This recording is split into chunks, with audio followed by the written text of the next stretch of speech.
Go. As Americans, we have been given the right by our founding fathers to own and bear arms. In other words, the majority of the citizens of this country can legally own and use guns. Our founding fathers knew the importance of protecting those things that we hold dear: our homes, our possessions, and most of all, our families. Currently in our country, there is a debate raging about that right. Many people are concerned about the increasing incidence of gun violence.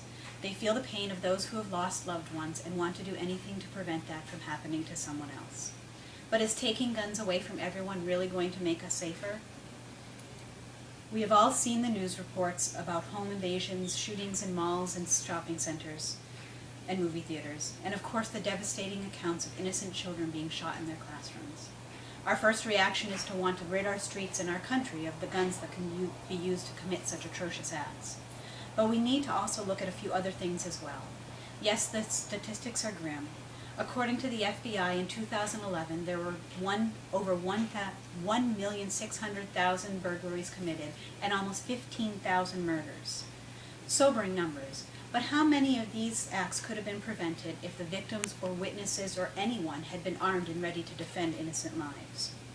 There are many stories, many of which can be found on the internet, of would-be victims who were prepared to defend themselves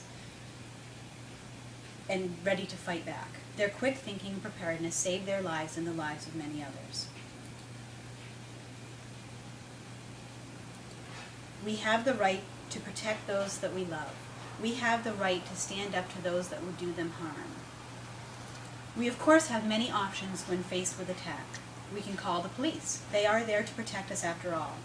But for those who live in rural areas, or simply just more than a few blocks away from the nearest police station, by the time they get there, it may be too late. Of course, we can hide or even run from the scene, but what if neither of these options presents itself? What if the intruder finds you?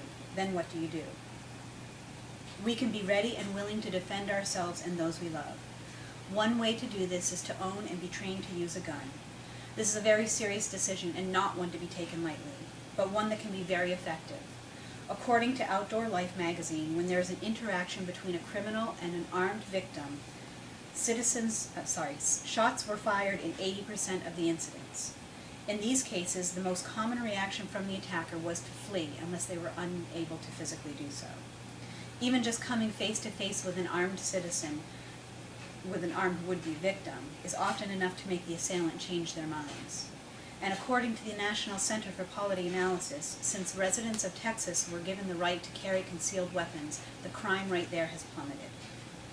The rate went from 644.2 per 100,000 to 561.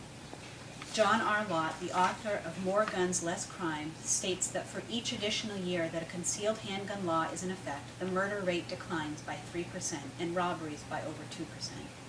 Those who would commit the crimes in the first place are less likely to do so if there's a chance that their intended victim may be armed.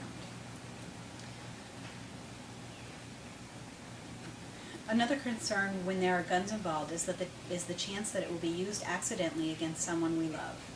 Sadly, there are many accounts of accidental shootings, often including children as the shooter, the victim, or both. These kinds of tragedies should be acknowledged, but we also need to recognize that many of them can be avoided with the proper preparation and training.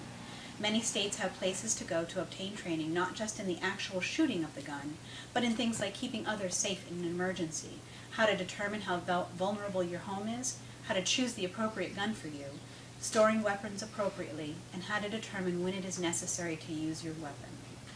I'd like to share this short clip with you.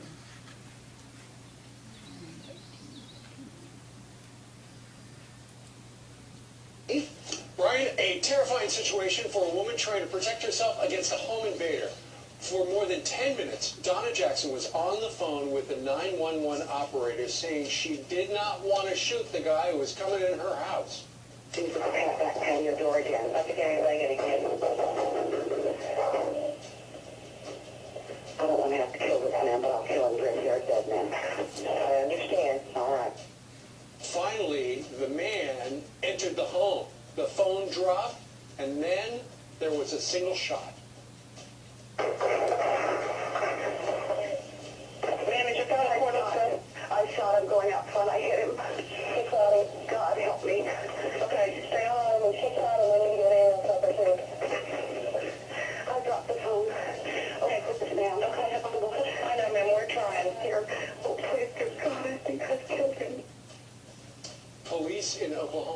the suspected intruder who was killed had a long history of drug and alcohol-related convictions. This woman did all the right things. She armed herself. She called the police right away. She did not confront the intruder. But when she had no choice, she took action to defend herself. She was on the phone for over 10 minutes. Had she simply waited for the police to arrive, by the time they got there, it would have been too late. Had she remained hidden, the intruder could have found her and caused her harm. But because she lived in a place where owning and using a gun were her legal right, she was able to come out of that encounter physically unharmed. Not everyone wants to own a gun, and nobody wants to think that there may come a day that they have to choose to harm another human being in order to save innocent lives. But that's a choice that should be ours to make, and the government should not have the right to take that choice away from us. Thank you.